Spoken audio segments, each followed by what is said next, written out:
Assalamualaikum warahmatullahi wabarakatuh.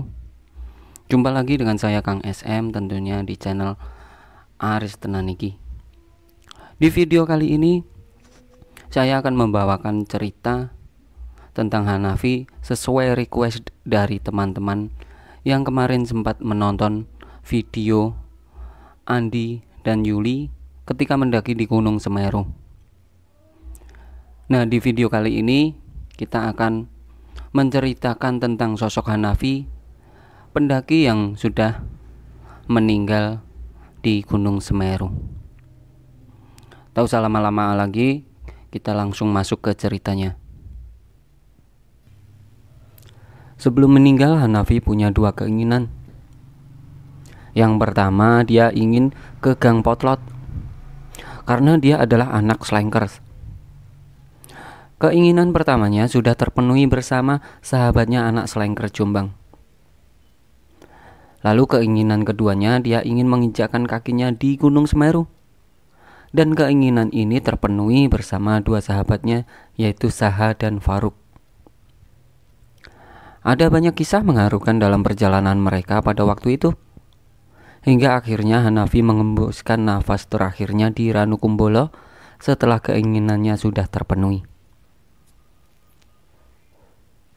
Waktu itu, pertengahan bulan Desember 2009, Mapala Indonesia mengadakan acara napak tilas Sohogi ke Gunung Semeru. Sohogi adalah seorang aktivis sekaligus penulis yang mendirikan Mapala UI, Mapala pertama di Indonesia. Sohogi meninggal di usia yang relatif muda pada 16 Desember 1969. Hanya beberapa jam sebelum ulang tahunnya yang ke-27. Sohogi meninggal di puncak Gunung Semeru, gunung tertinggi di Pulau Jawa, karena menghirup gas beracun.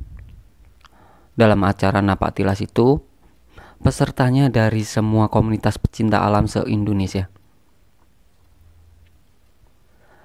Nah, mendengar kabar itu, Saha dan ketiga temannya, ada Faruk, Herman, dan Hanafi, berencana ikut serta dalam acara napak tilas tersebut untuk mewakili kota Jombang dan membawa nama Jago Adventure. Di antara mereka berempat, Herman lah yang sebelumnya sudah pernah mendaki ke Gunung Semeru. Jadi setidaknya mereka sudah ada teman yang udah pernah. Jadi bisa merangkul mereka yang belum pernah ke Gunung Semeru. Singkat cerita, setelah 1 hari sebelum pemberangkatan acara napak tilas Sohogi, tiba-tiba Herman memberi kabar kalau dia tidak bisa ikut serta dalam acara tersebut. Mendengar kabar itu, mereka sedikit tersentak dan berunding kembali. Karena di sisi lain, kondisi keuangan mereka sangatlah menipis. Hanafi coba mengajak salah satu temannya untuk ikut menggantikan Herman. Tapi temannya gak bisa karena mendadak dan belum ada persiapan sama sekali. Di sisi lain, keuangan teman yang diajak itu juga menipis. Hanafi coba merayunya lagi agar mau ikut dengan kata-kata, "Udahlah, ayo ikut. Masalah uang yang penting cukup untuk berangkat, urusan pulang gampang," kata Hanafi. Tapi temannya tetap tidak bisa ikut, karena di sisi lain dia juga tidak pernah ada persiapan fisik sama sekali untuk mendaki ke Gunung Semeru. Akhirnya mereka, Hanafi dan Faruk, memutuskan untuk tetap berangkat bertiga. Keesokan harinya mereka berangkat dari Jombang ke Tumpang. Tumpang adalah salah satu daerah di Malang. Sesampai di sana mereka sempat berdiskusi lagi karena keuangan semakin menipis. Dan di daerah Tumpang mereka bertemu dengan peserta napak tilas lainnya.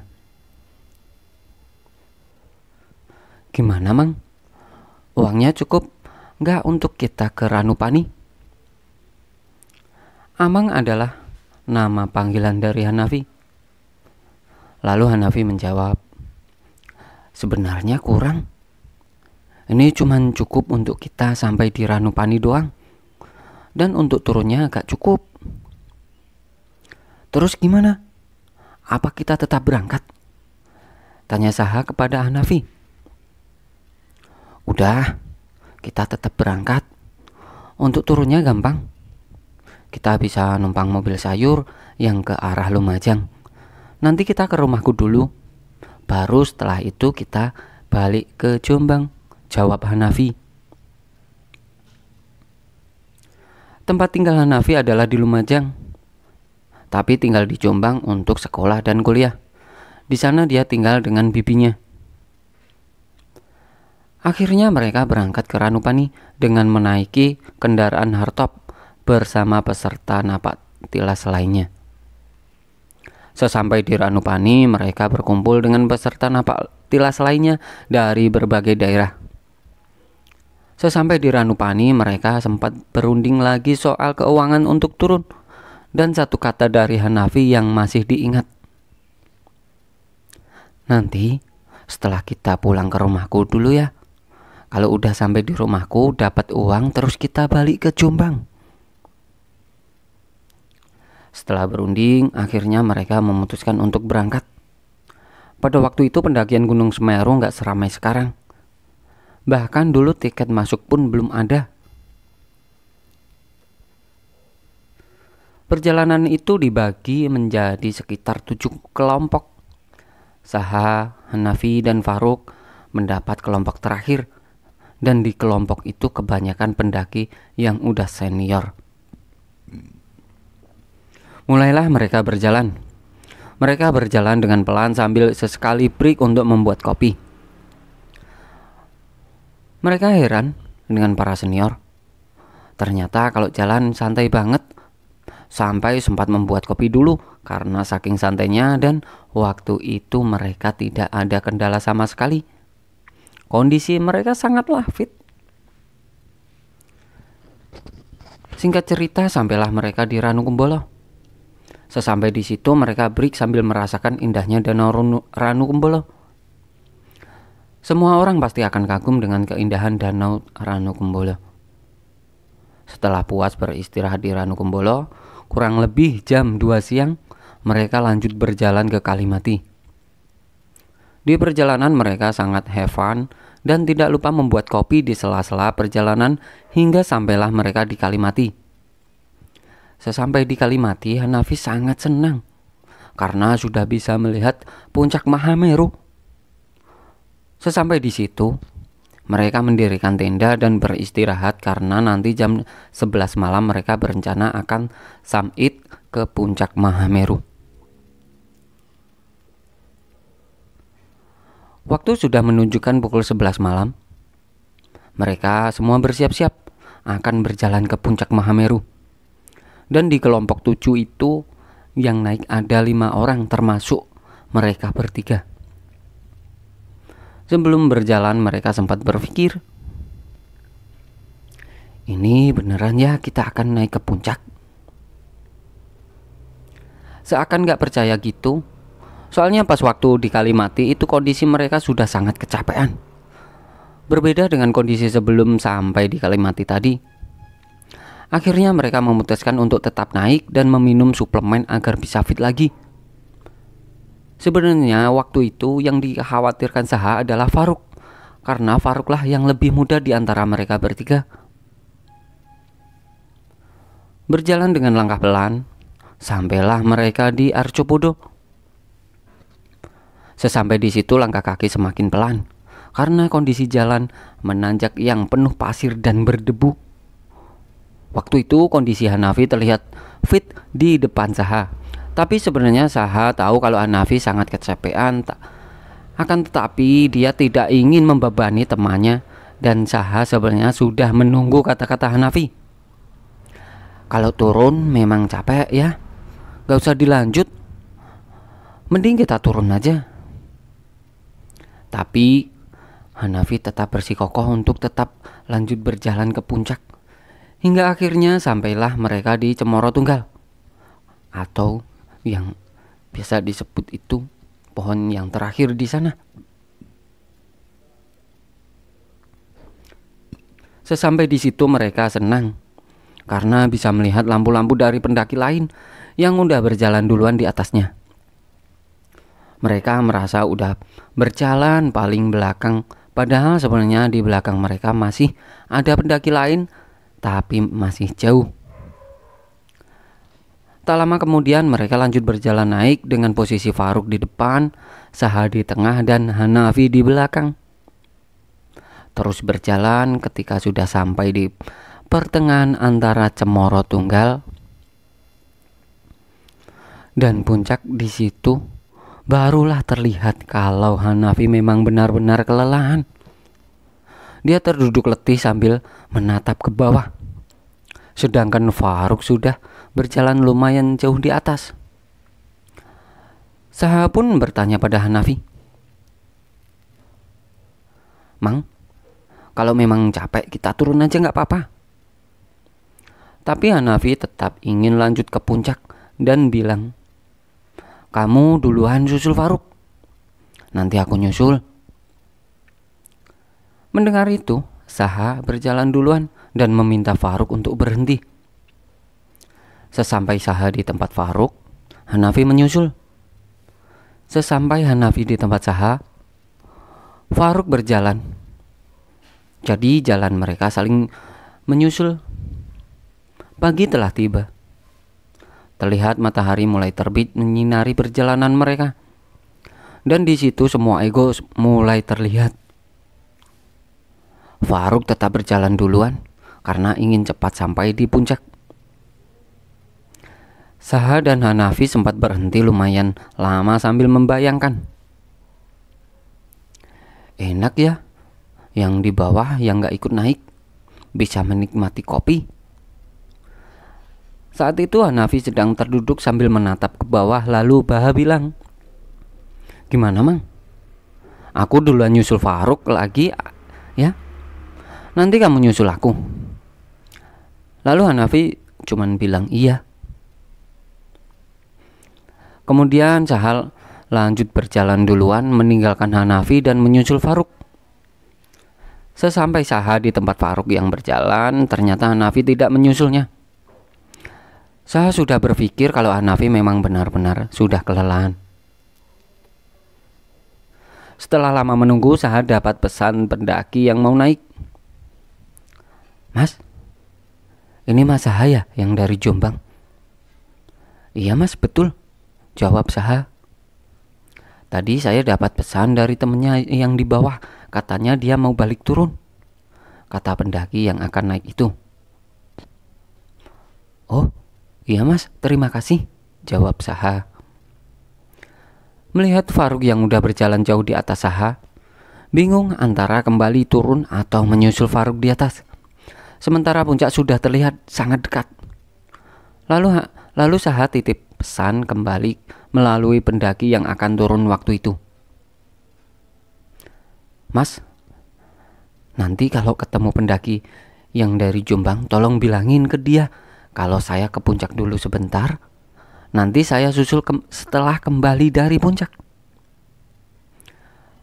Lalu Saha pun bergegas berjalan ke atas dan menyusul Faruk untuk ke puncak. Setelah sampai di puncak, Saha merasa menyesal karena tidak bisa berdiri di puncak Mahameru bersama-sama dengan Hanafi. Di puncak mereka hanya sedikit berdokumentasi. Yang penting sudah menunjukkan kalau mereka perwakilan dari Jombang sudah sampai di puncak Mahameru. Setelah itu Saha dan Faruk kembali turun untuk menyusul Hanafi. Setelah sampai di jalur Batu Rock, Saha melihat Hanafi sedang berjalan tertatih-tatih. Waktu itu hari udah lumayan siang. Tadi yang niatnya Hanafi ingin turun itu batal karena mendengar pesan dari Saha yang dititipkan pada pendaki yang turun tadi.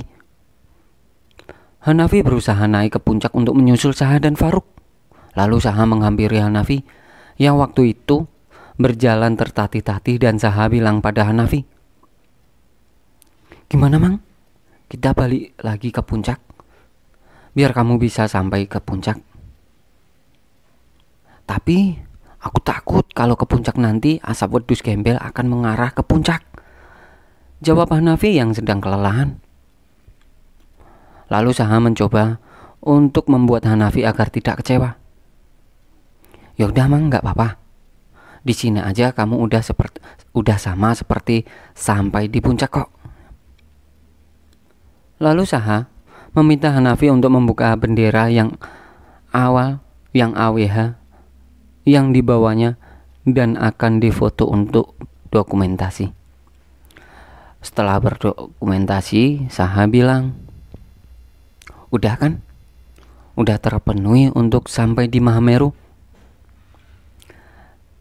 "Lega ya, rasanya bisa sampai di sini," jawab Hanafi sambil tersenyum. "Ya udah, sekarang sudah waktunya kita turun ya Mang," ucap Saha. Mereka berdiri dari duduknya untuk bergegas turun. Tapi Hanafi tidak berdiri, dia masih tetap di posisi duduknya berselonjoran. Akhirnya Saha mengundur niatnya untuk turun waktu itu dan berdokumentasi lagi. Tidak lama kemudian hal yang sama terulang lagi. Faruk udah berjalan duluan, lalu Hanafi bilang pada Saha, "Kamu duluan susul Faruk, nanti aku nyusul." Sebelum Saha turun dulu untuk menyusul Faruk, mereka bertemu dengan kelompok 7 yang waktu itu juga akan turun. Melihat itu, Saha sedikit lega karena Hanafi ada temannya di situ dan dia bisa turun dulu untuk menyusul Faruk. Berjalan turun, Saha dan Faruk berniat menunggu Hanafi di pohon terakhir, yaitu Cemoro Tunggal. Setelah sampai di Cemoro Tunggal, Saha dan Faruk duduk untuk menunggu Hanafi.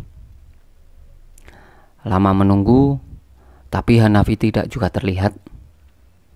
Karena sangat capek dan angin sepoi-sepoi, mereka berdua tertidur di Cemoro Tunggal. Tidak lama kemudian mereka terbangun dan melihat Hanafi juga belum datang menyusul. Saha berpikir, mungkin Hanafi sudah berjalan turun ketika mereka tertidur lagi. Lalu Saha mengajak Faruk untuk turun. "Ya udah Ruk, kita turun aja. Mungkin tadi Amang udah jalan turun pas kita tidur. Lagian Amang kan udah sama ketua kelompok yang tadi." Dan mereka berjalan turun. Sesampai di Arjopodo, Saha dan Faruk sempat berhenti lagi karena masih ragu. Takutnya Hanafi masih di atas. Tapi setelah lama menunggu Hanafi yang tak kunjung datang, mereka berdua memutuskan untuk berjalan turun dan menunggunya di Kalimati.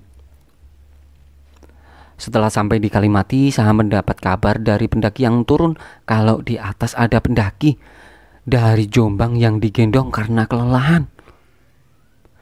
Tidak lama kemudian Saha melihat Hanafi sudah datang dan digendong sama ketua kelompok.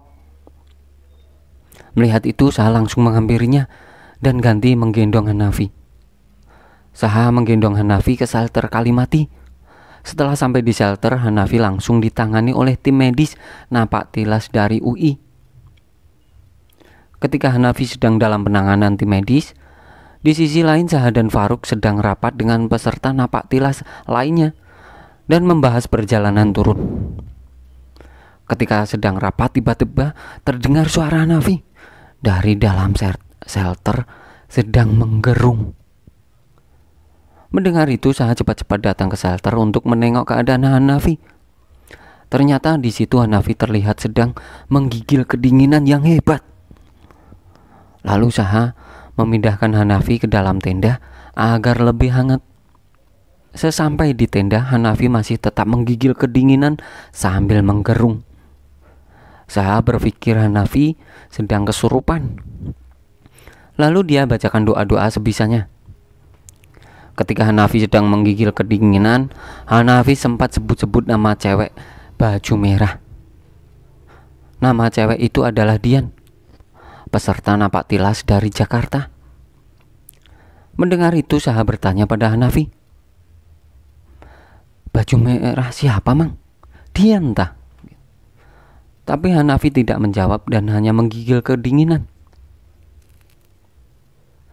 Dian adalah wanita yang dikagumi Hanafi selama perjalanan napak tilas itu. Tidak lama kemudian, tiba-tiba Hanafi mengeluarkan busa dari mulutnya. Melihat itu, Saha sangat panik. Dia berpikir mungkin di dalam tenda ini terlalu pengap. Lalu Hanafi dibawa keluar tenda. Ketika sudah berada di luar tenda, tim medis datang untuk memberi pertolongan dengan memberinya oksigen. Tapi oksigen dari tim medis tidak bertahan lama karena kehabisan.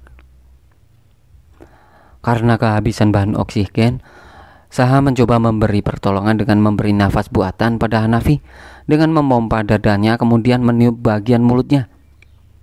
Tapi busa yang keluar dari mulut Hanafi semakin banyak. Saha tidak berputus asa. Dia terus memberi nafas buatan pada Hanafi sambil dalam hati berkata, "Ini temanku. Aku gak mau kita pulang hanya berdua." Tidak lama kemudian busa yang keluar dari mulutnya Hanafi sudah mulai berkurang.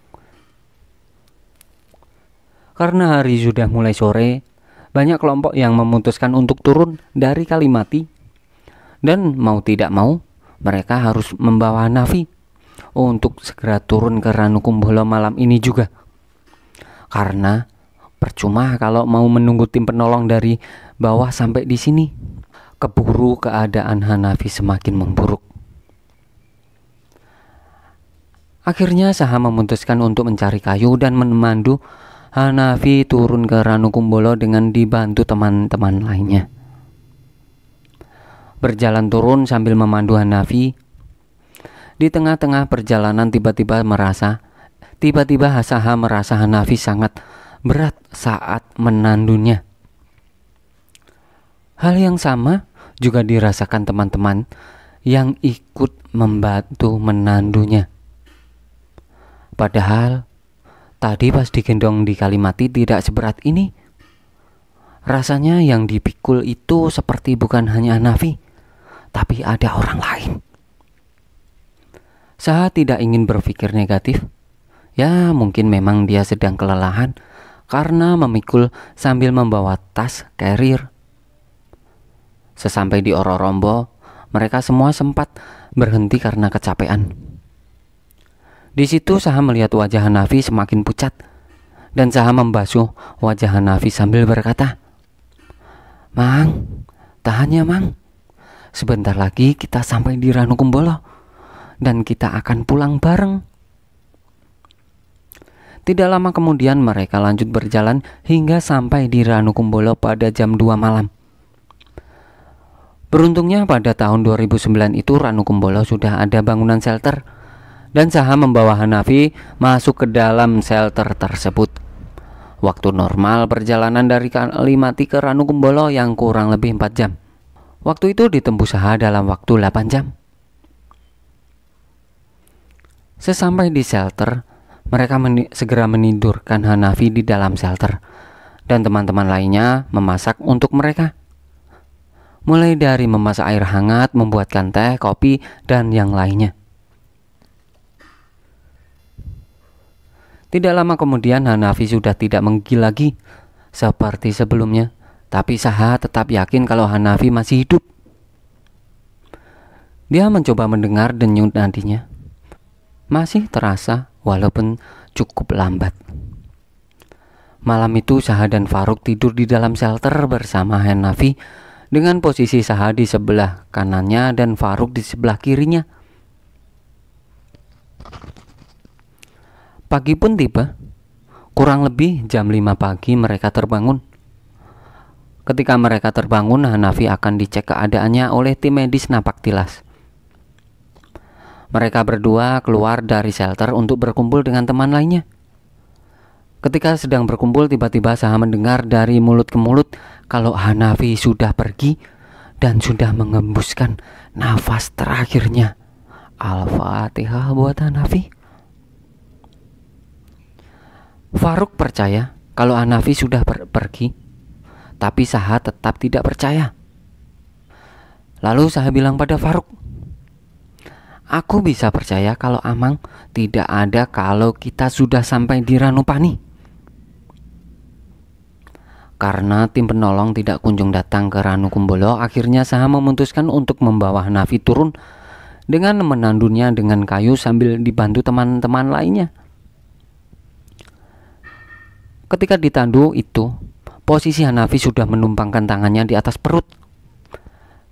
Ketika sudah sampai di pos 4, barulah mereka bertemu dengan tim penolong. Lalu Hanafi dibawa turun duluan oleh tim penolong ke bawah. Setelah Hanafi dibawa tim penolong ke bawah, teman-teman yang lain lalu menenangkan Saha sama Faruk. Sabar ya bang. Tapi dalam hati Saha masih belum percaya sebelum dia sampai di Ranupani. Tidak lama kemudian mereka lanjut berjalan turun. Pos demi pos pun mereka lewati dan sampailah mereka di pos 2. Di situ mereka bertemu dengan Om Don. Beliau adalah seorang fotografer. Lalu Om Don berkata pada mereka berdua, sabar ya mas, mungkin ini sudah takdir dari Yang Maha Kuasa. Mulai dari situ Saha sedikit percaya kalau Hanafi memang sudah tidak ada, tapi belum sepenuhnya percaya. Lalu Om Don memotret mereka berdua untuk berdokumentasi. Singkat cerita, sampailah mereka di pos 1. Di pos 1 mereka dapat sinyal. Kemudian Saha menelpon Babe untuk memberinya kabar.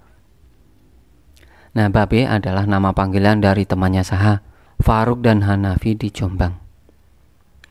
Dalam telepon Saha berkata, "B, sepurone ya.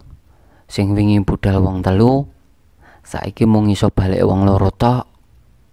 Yang artinya begini, "B, maaf ya. Yang kemarin kita berangkat bertiga, sekarang hanya bisa balik berdua." Lalu Babe menjawab, "Maksudnya apa? Yang jelas kalau ngomong." "Ya, kita gak bisa kembali bertiga, B," jawab Saha dengan sedih. Lalu Faruk menyahut HP-nya Saha dan bilang kepada Babe, "B, Amang udah gak ada." Dari situ Babe tahu kalau Hanafi sudah tidak ada. Yang sebelumnya mereka tidak pernah menangis, seketika itu mereka menangis karena kepergian Hanafi. Setelah itu mereka berjalan turun. Ketika sampai di jalan aspal, mereka dijemput oleh kendaraan motor dan diantar ke rumah salah satu warga Ranupani. Sesampai di situ terlihat ramai oleh warga, polisi dan ambulan. Dan di situ Saha baru percaya kalau Hanafi memang benar-benar sudah pergi dengan tenang. Saha kemudian diinterogasi sama polisi tentang kejadian itu. Ketika sedang diinterogasi, Faruk pamit ke kamar mandi. Lalu jenazah almarhum Hanafi dimasukkan ke dalam ambulan dan Saha diminta untuk ikut. Lalu Saha bilang pada polisi, "Sebentar pak, masih ada teman satu lagi yang di kamar mandi." "Udah gak apa-apa, biar nanti sama teman yang lainnya. Yang penting sekarang kamu ikut dulu," jawab pak polisi. Jenazah almarhum Hanafi dibawa ke RS di daerah Lumajang. Ketika itu sudah sampai di RS, Saha melihat almarhum Hanafi yang sudah ada di kamar mayat. Lalu Saha ikut ke rumahnya Hanafi di Lumajang untuk ikut memakamkan almarhum. Selama 7 hari Saha tinggal di rumah almarhum. Keluarga almarhum sangat sedih atas kepergiannya. Sampai-sampai meminta Saha agar tinggal aja di situ. Karena perilakunya Saha selama di rumah itu mirip sekali dengan perilaku almarhum ketika berada di rumah.